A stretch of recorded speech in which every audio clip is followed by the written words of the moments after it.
ولاعة البص، ولاعة البص وصلت الى ارض منجز داخل المكان اللي احنا بنصور فيه يا جدعان. فاهلا وسهلا بيكم في فيديو جديد مع منجز. اسمع بقى كده ولاعة البص بتقول لك ايه.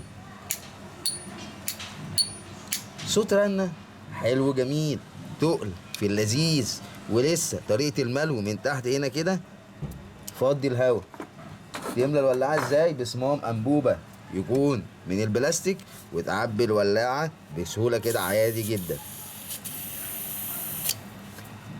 تجرب الولاعة زيادة الشعلة وتقليلها من نفس المكان. يلا بينا. سمعت صوت الرنة؟ سمعت التشيك؟ الله. تغيير الحجر ازاي يا منجز؟ من فوق هنا هنلاقي كده شداد بيرجع لورا، عشان تعرف ان انت تغير لها الحجر بعد ما الحجر يخلص، اللي هو الجزء الاحمر اللي جوه ده. تقدر ان انت تشيل الجزء اللي بيتبقى الصغير وتركب حجر جديد، او تستنى لحد ما يخلص خالص. والولاعه ما شاء الله عليها شغاله بكفاءه تامه، ولسه بقى فيها حاجه تركايه، عشان كده بنقول ولاعه البص لرجال الاعمال بس يا جماعه.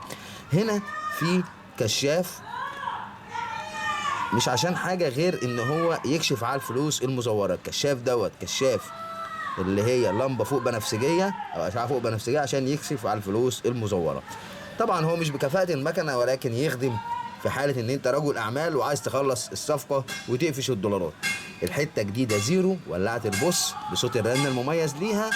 كان معكم منجز في هذا الاعلان عن الولاعه البص. احلى سلام، مع السلام.